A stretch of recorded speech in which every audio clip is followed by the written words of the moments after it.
Olá a todos, bem-vindo ao meu canal Pensar Autoleitura e vou mostrar as considerações iniciais. Primeiro, como todos os dias, eu vou fazer isso aqui. Vamos lá. Aqui tem as observações especiais para fazer a leitura. Vamos começar a parte 9, tá? Da leitura desse título. E aí tem a sinopse para vocês lerem, caso. E vamos nessa. E agora começar a leitura. Triunfante, Maegor voltou a Porto Real para se sentar novamente no trono de ferro. Quando lhe entregaram Wat, o lenhador, acorrentado, mas ainda obstinado, Maegor decepou seus membros com o machado do próprio gigante, mas ordenou que seus mestres mantivessem o homem vivo, para poder comparecer ao meu casamento. Sua graça então anunciou sua intenção de fazer de Tiana de Pentos sua terceira esposa. Embora corressem murmúrios de que sua mãe, a rainha viúva, não apreciasse a feiticeira Pentoche, só o grande mestre Miros se atreveu a contestar abertamente. Sua única esposa legítima o espera na torre alta, disse Miros. O rei o ouviu em silêncio, então desceu do trono, desembainhou o fogo negro e matou de imediato. Maegos Targaryen e Taitiana de Torre se casaram no topo da colina de Hannes, em meio às cinzas e aos ossos dos filhos do guerreiro que haviam morrido ali. Disse que Maegor teve que executar uma dúzia de septões até encontrar algum disposto a realizar a cerimônia. Wat, o leandor, mutilado, foi mantido com vida para presenciar o casamento. A rainha Alissa, viúva do rei Anes, também se encontrava lá, com os 2 filhos mais novos, Viserys, Jaehaerys e a filha Alysanne. Uma visita da rainha viúva com Vaga a convencera a sair do santuário em Derivamarca e voltar à corte, onde Alissa e seus irmãos e primos da casa Velaryon prestaram homenagem a Maegor como legítimo rei. A viúva foi inclusive incentivada a se juntar a outras senhoras da corte para despir sua graça e acompanhá-lo até a câmara nupcial para a consumação do casamento. Uma cerimônia que foi presidida pela segunda esposa do rei, Alice Arroy. Finda a tarefa, Alissa e outras senhoras saíram dos aposentos reais, mas Alice ficou, juntando-se ao rei e à nova esposa em uma noite de luxúria carnal. Do outro lado do reino, em Vila Velha, o alto septão bradava suas condenações da abominação e suas meretrizes, enquanto a primeira esposa do rei, Cersei da casa Hightower, continuava insistindo que era a única rainha legítima de Maegor e, nas terras ocidentais, Aegon Targaryen, príncipe da Pedra do Dragão, e sua esposa e princesa Rhaena persistiram rebeldes. Durante todo o tumulto da ascensão de Maegor, o filho do rei Aenys e sua esposa, a princesa, haviam permanecido em Rochedo Casterly, onde a gravidez de Rhaena progrediu. A maioria dos cavaleiros e jovens fidalgos que haviam partido com eles na malfadada turnê real os abandonaram, correndo de volta a Porto Real para se submeter a Maegor. Até mesmo as aias e companheiras de Rhaena haviam arrumado desculpas para se ausentarem, exceto a amiga Alaine Royce e uma antiga preferida, Melanie Piper, que chegaram a Lannisport com os irmãos para jurar lealdade de suas casas. Ao longo de toda a vida, o príncipe Aegon fora considerado o primeiro na linha de sucessão ao trono de ferro. Mas agora, de repente, ele se viu aviltado pelos fiéis e abandonado por muitos dos quais havia acreditado serem amigos leais. Os partidários de Maigor, cujo número parecia crescer a cada dia, não se constrangiam de dizer que Aegon era filho do pai dele, insinuando que viam nele a mesma fraqueza que haviam derrubado o rei Aenys. As pessoas destacavam que Aegon nunca montara um dragão, enquanto Maegor havia reivindicado Balerion e a própria esposa do príncipe, a princesa Rhaena, voava com Drillfire desde os 12 anos. A presença da rainha Lysa no casamento de Maegor foi exaltada como prova de que a própria mãe de Aegon havia abandonado sua causa. Embora Lyanna Lannister, senhor do rochedo Casterly, tenha sido mantido firme quando Maegor exigiu que Aegon e a irmã fossem devolvidos a Porto Real, acorrentados se necessário, nem ele se atreveu a jurar sua espada ao jovem que passara a ser chamado de usurpador, e Aegon o sem coroa. E assim foi que, em Rochedo Casterly, a princesa Rhaena deu à luz as filhas de Aegon, gêmeas que receberam os nomes de Aérea e Raela. Do septo estrelado veio outra proclamação estridente. Essas crianças também eram abominações, declarou o alto septão, fruto de luxúria e incesto, amaldiçoadas pelos deuses. O mestre do rochedo Casterly, que ajudou no parto das crianças, nos informa que, depois, a princesa Rhaena suplicou ao marido, o príncipe, que cruzasse o mar estreito e as levasse para Tirosh. Mir e Volantes, qualquer lugar longe de alcance do tio deles, pois eu daria minha própria vida com alegria para que você fosse rei, mas não arriscarei a vida de nossas meninas. Suas palavras, porém, caíram em ouvidos de pedra e suas lágrimas se derramaram em vão, pois o príncipe Aegon estava determinado a reivindicar seu direito natural. O alvorecer do ano 43 BC recebeu o rei Maegor em Porto Real, onde ele havia se encarregado pessoalmente da construção da Fortaleza Vermelha. Grande parte do que já estava concluído foi desfeito ou alterada. Novos construtores e trabalhadores foram chamados, e as profundezas da colina de Aegon se viram estremeadas de passagens secretas e túneis. Conforme as torres de pedra vermelha se erguiam, o rei exigiu a construção de um castelo dentro de um castelo, um reduto fortificado cercado por um fosso seco, que logo viria a ser conhecido como Fortaleza de Maegor. Neste mesmo ano, Maegor nomeou Lord Lucas Arway, pai de sua esposa, a rainha Alice, sua nova mão. Mas não era a mão que o rei confiava. Sua graça podia governar os 7 reinos, sussurrava os homens, mas ele mesmo era governado pelas 3 rainhas, sua mãe, a rainha Visenya, sua amante, a rainha Alice, e a bruxa rainha Pentoche Tiana, a senhora dos segredos. Era como chamavam Tiana e o corvo do rei, devido ao cabelo preto. Diziam que ela falava com ratos e aranhas, e que todas as pestes do Porto Real a visitavam à noite para contar a respeito de qualquer todo insensato o bastante para criticar o rei. Enquanto isso, milhares de pobres irmãos ainda aterrorizavam as estradas e terras despovoadas da Campina, do Tridente e do Vale, embora nunca mais tenham reunido um número grande o bastante para enfrentar o rei em campo aberto. As estrelas travavam lutas menores, atacando viajantes e invadindo cidades, vilarejos e castelos mal defendidos, matando todo legalista que encontrassem. Só Arthur Hill havia escapado da batalha no Grande Delta, mas fora marcado pela derrota e pela fuga, e seus seguidores eram poucos.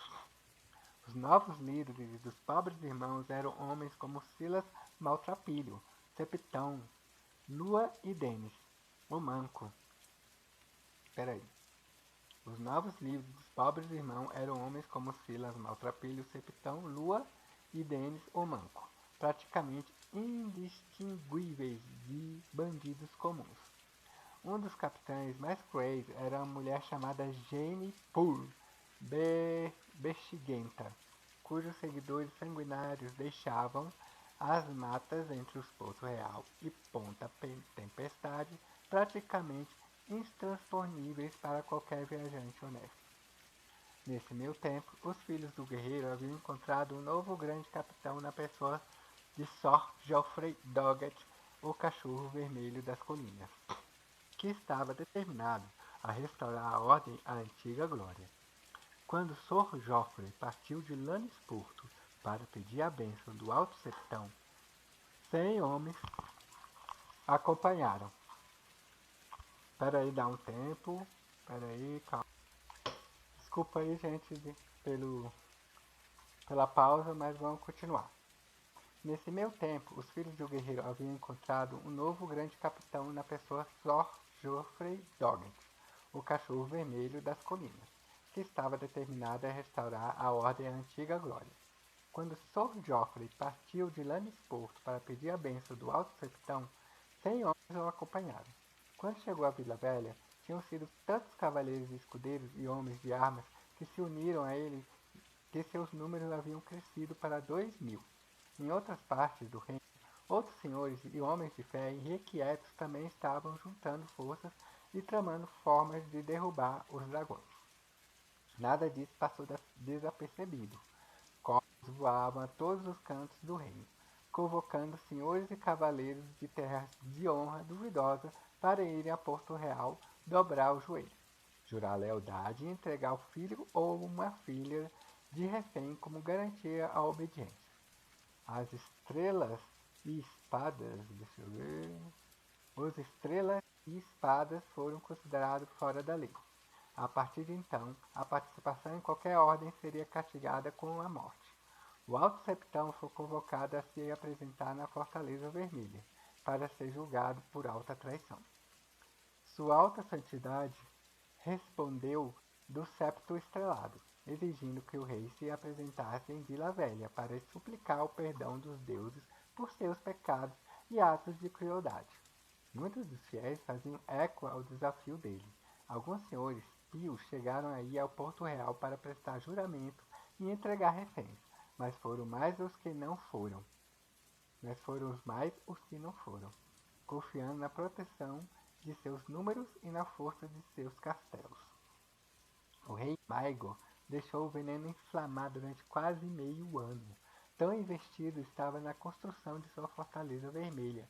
Foi sua mãe que o atacou primeiro. A rainha viúva montou vagar e levou fogo e sangue às terras fluviais, tal qual havia feito em Dorne. Em uma única noite, as sedes das casas Blanetre, Terrick, Dedgens, Linchester e Ward foram incendiadas. Então o próprio Maegor alçou o voo, levando Balerion às terras ocidentais. Então ele queimou o castelo dos Brune, dos Fowers, dos Lorcha e dos outros senhores pios que haviam desafiado sua convocatória. Por fim, ele desceu sobre a sede da casa Dodge e a reduziu a cinzas. As chamas tomaram a vida do pai, da mãe e da jovem irmã de Sir Geoffrey, e também a de espadas juramentadas, criados e animais.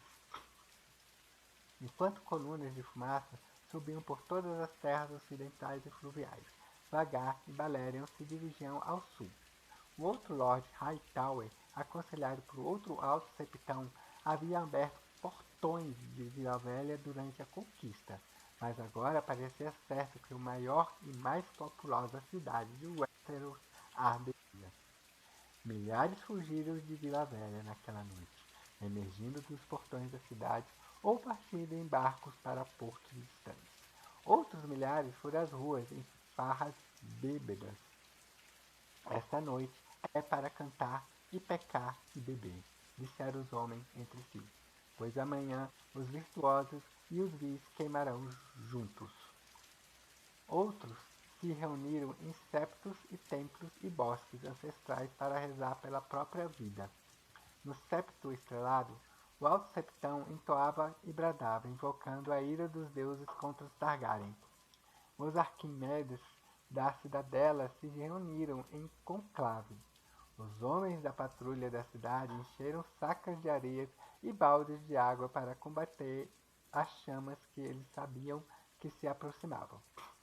Ao longo das muralhas da cidade, bestas, balistas, catapultas e arremessadores de lanças foram içados para as ameias na esperança de derrubar os dragões quando eles aparecessem. Liderados por Sr. Morgan Hightower, o irmão mais novo do Senhor de Vila Velha, 200 filhos do guerreiro emergiram de sua congregação para defender sua alta santidade, cercando o septo estrelado com um anel de aço. No topo da torre alta, a grande fogueira assumiu um tom doentio de verde quando Lord Martin Hightower convocou seus vassalos. Vila Velha esperou a alvorada e a vinda dos dragões. E os dragões vieram vagar primeiro quando o sol estava nascendo. Peraí, deixa eu recomeçar essa leitura. E os dragões vieram vagar primeiro quando o sol estava nascendo e depois Balerion, logo antes do meio-dia. Mas eles encontraram os portões da cidade abertos, as ameias, as desguarnecidas e os estandartes das casas Targaryen, Tyrell e Hightower tremulando lado a lado no topo das muralhas. A rainha viúva Visenya foi a primeira a receber a notícia. Em algum momento durante a hora mais escura daquela longa e terrível noite, o alto septão havia morrido. Um homem de 53 anos, tão incansável quanto destemido e aparentemente dotado de excelente saúde, esse alto septão havia sido famoso por sua força. Em mais de uma ocasião ele pregara dia e noite sem parar para dormir ou sem alimentar-se. Sua morte repentina espantou a cidade e arrasou seus seguidores. Até hoje se debatem as causas. Alguns dizem que sua alta santidade tirou a própria vida, no que poderia ser ato de um covarde com medo de enfrentar a ira do rei Maegor, ou um nobre sacrifício para poupar o povo de Vila Velha das chamas dos dragões. Há quem diga ainda que os 7 o levaram pelo pecado do orgulho e por heresia, traição e arrogância. Vamos para o próximo? Vamos ver o que vai acontecer nesses septões aí, né? Ai, septões são o pessoal os clérigos da igreja, né? Entendi agora. Muitos ainda permanecem confiantes em que ele foi assassinado. Mas por quem?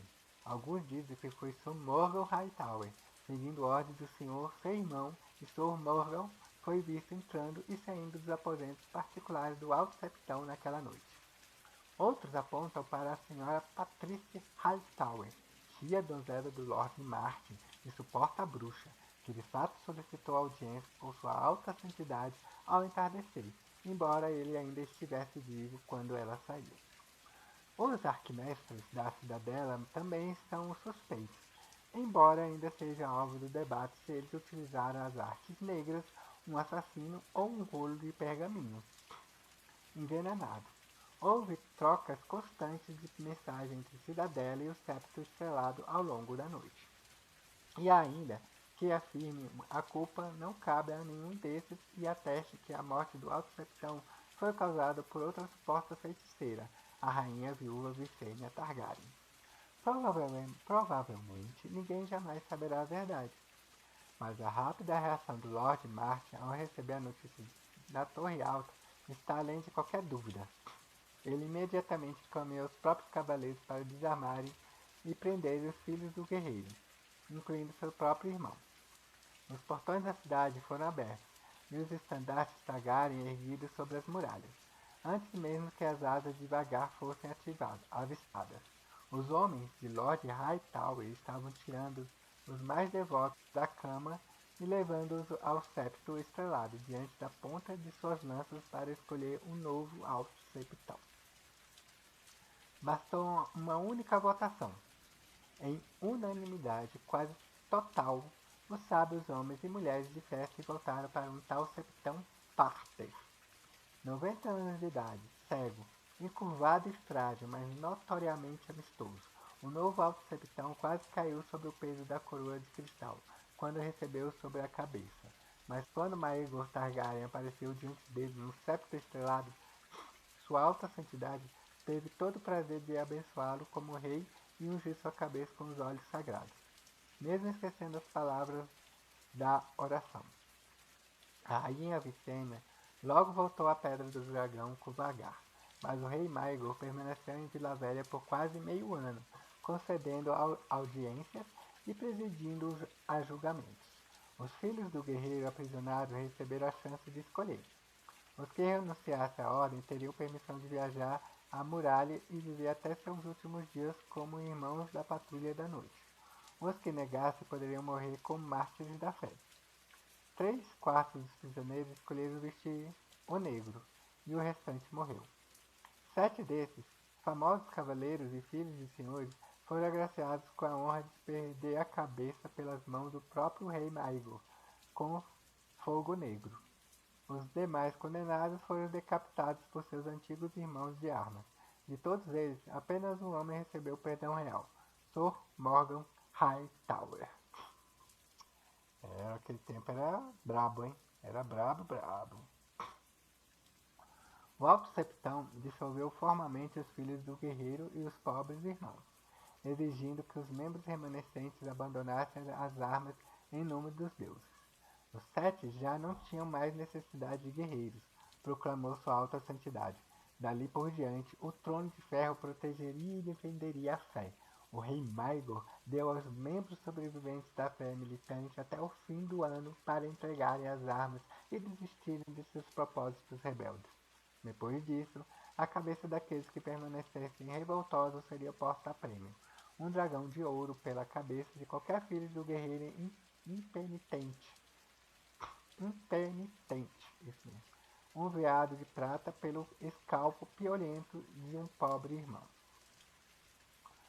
O novo Alto Septão não fez objeção, nem os mais devotos. Durante sua estada em Vila Velha, o rei se reconciliou com sua primeira esposa, a rainha Cérese, irmã de seu anfitrião, o Lord Hightower. Sua graça concordou em aceitar as outras esposas do rei, tratá-las com respeito e honra e não mais falar mal delas. E Maegor jurou que restauraria todos os direitos, rendimentos e privilégios de Cérese como legítima esposa e rainha. Foi oferecido um grande banquete na Torre Alta para celebrar a reconciliação. Os festejos incluíram até uma segunda consumação, para que todos soubessem que aquela era a união verdadeira e amorosa. Não se sabe por quanto tempo o rei Maegor permaneceu em Vila Velha, pois, no fim de 43 DC, surgiu outro desafio ao seu trono. A longa ausência de sua graça em Porto Real não passara desapercebido por seu sobrinho, e o príncipe Aegon não tardou em tirar o proveito. Saindo enfim do rochedo Casterly, Aegon, o sem coroa, e sua esposa, Rhaena, atravessaram às pressas as terras fluviais com apenas alguns companheiros e entraram na cidade ocultos por baixo de sacas de milho. Com tão poucos seguidores, Aegon não se atreveu a se sentar no trono de ferro, pois sabia que não conseguiria preservá-lo. Eles estavam lá para buscar Druidfire de Rhaena, e para que o príncipe pudesse reivindicar Mercúrio, o dragão fêmea de seu pai. Para essa investida ousada, eles contaram com a ajuda de amigos na corte dos próprios Maegor, que já estavam fartos das crueldades do rei. O príncipe e a princesa entraram em Porto Real dentro de uma carroça puxada por mulas, mas, quando saíram, foi nas costas de dragões, voando lado a lado. Dali, Aegon e Rhaena voltaram às terras ocidentais, para reunir um exército. Com os Lannister de Rochedo Casterly, ainda relutavam em apoiar abertamente a causa do príncipe Aegon. Seus partidários se reuniram em Castelo Donzellarosa, sede da casa Piper. John Piper, senhor de Donzellarosa, havia jurado a espada ao príncipe, mas era crença comum que fora Cipertinais irmã Melone, amiga de infância de Rhaena, que a conquistara para a causa. Foi ali em Donzellarosa que Aegon Targaryen, montado em Mercúrio, desceu dos céus para condenar o tio como tirano e usurpador, e para convocar todos os homens honestos às suas fileiras. Os, os senhores e cavaleiros que atenderam eram sobretudo homens do ocidente e das terras fluviais. Entre eles estavam Lords Tabert, Gut, Vance, Sharton, Frey, Page, Parren, Sarma e Westerling, além do Lord Colbert do Vale, do bastardo da Vila Acidentada e do quarto filho do senhor do Poleiro do Grifo. De Lannisport, sob o estandarte de Sir Tyler Hill, que era um bastardo de Lyman Lannister, chegaram 500 homens, recurso ao qual o astuto senhor del Rochedo Casterly recorreu para prestar apoio ao jovem príncipe e permanecer de mãos limpas caso Maegor triunfasse. Os homens de People não eram liderados pelo Lord John, nem por seus irmãos, mas por sua irmã Melanie, que trajou uma cota de malha masculina e empunhou uma lança. 15.000 homens haviam se unido à rebelião quando Aegon, o Rei Coroa, começou a sua marcha pelas terras fluviais a fim de reivindicar o trono de ferro, liderados pelo príncipe em pessoa no dorso da amada dragão Mercúrio do rei Aerys. Cada nome chega a trava-língua bem forçado. Embora suas fileiras incluíssem comandantes experientes e cavaleiros poderosos, nenhum grande senhor se uniu à causa do príncipe Aegon. Mas a rainha Tiana, senhora dos segredos, escreveu para Maegor para alertá-lo de que Ponta Tempestade, o Ninho da Águia e o Winterfell e Rochedo Casterly haviam mantido comunicações de segredo com Alyssa, a rainha viúva do irmão dele. Antes de se declararem a favor do príncipe da Pedra do Dragão, eles queriam ser convencidos de que ele poderia vencer. O príncipe Aegon precisava de uma vitória. Maegor lhe negou isso. De Arrel veio o Lord Arway e de Correrio o Lord Tully. Sir Davos de Darkling, da Guarda Real, reuniu 5 meia-espadas em Porto Real. E 5 meia-espadas em Porto Real, e marchou a oeste para enfrentar os rebeldes. Da Campina vieram os Lords Pickle, Merryweather e Caswell e suas hostes. O lento exército do príncipe Aegon se viu diante de forças que se aproximaram por todos os lados, cada um menor que seu próprio contingente, mas eram tantos que o jovem príncipe, ainda com escassos 17 anos, não sabia para onde se virar. O Lord Corbett o aconselhou a enfrentar um inimigo por vez, antes que eles pudessem unir forças. Mas Aegon não desejava dividir suas tropas, então ele decidiu marchar rumo a Porto Real. Logo ao sul do Olho de Deus, ele encontrou os porto-realenses de Davos Darkling em seu caminho, aguardando em terreno elevado atrás de uma muralha de lanças, enquanto batedores relatavam que os lords Merryweather e Caswell avançavam desde o sul e os lords Tully e Arwen desde o norte. O príncipe Aegon deu ordem ao ataque, na esperança de romper as fileiras dos porto-realenses, antes que os outros legalistas se abatessem contra seus flancos, e montou em Mercúrio para liderar a investida pessoalmente. Mas ele mal havia alçado o voo quando ouviu gritos e viu seus homens em terra apontando para onde Balerion, em terror negro, havia aparecido no céu ao sul. O rei Maegor havia chegado.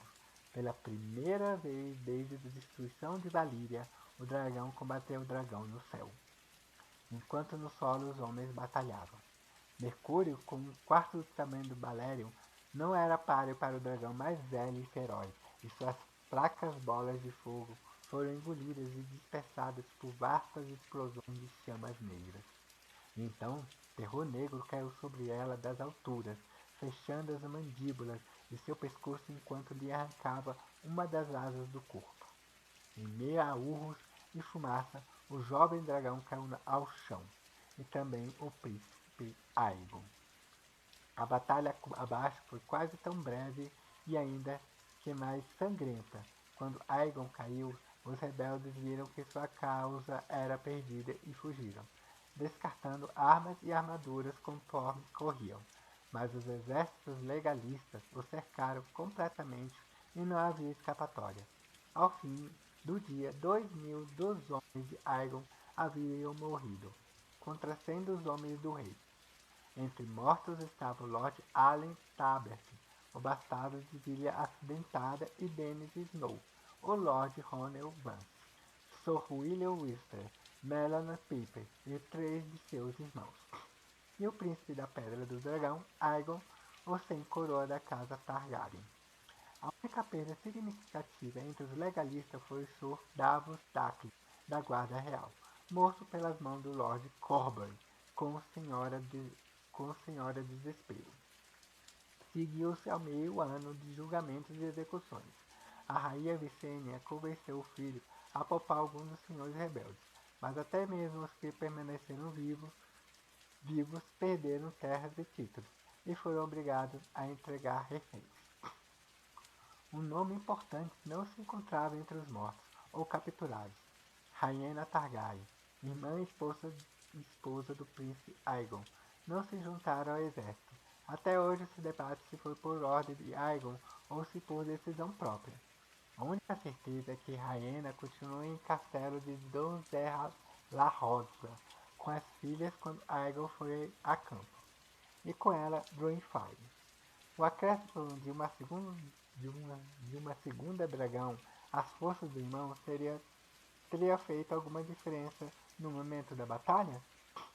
Jamais saberemos, ainda que tenha sido observado, com razão, que a princesa Rhaena não era guerreira, e Draenfire era mais jovem e menor que o Mercúrio, e certamente não representava nenhuma grande ameaça a Balerion, o terror negro.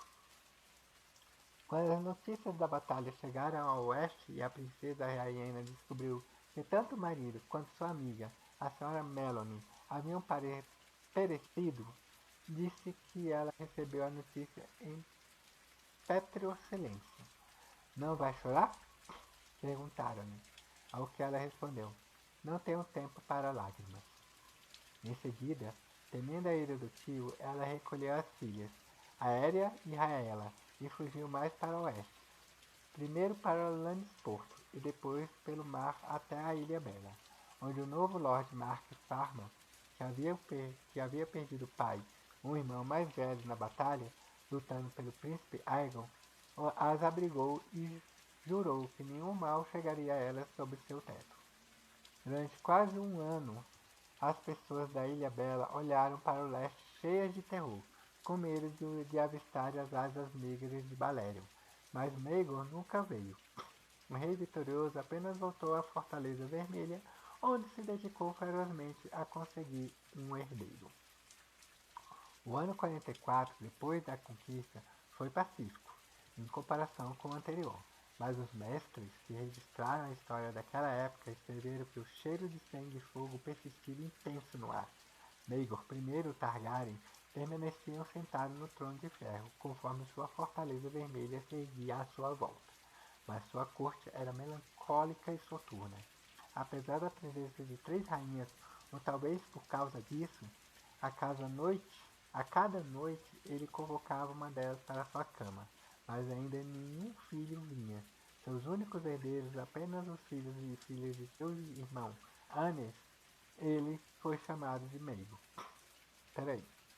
A cada noite ele convocava uma delas para a cama, mas ainda nenhum filho vinha. Seus únicos herdeiros apenas os filhos e filhas de seu irmão, Aenys.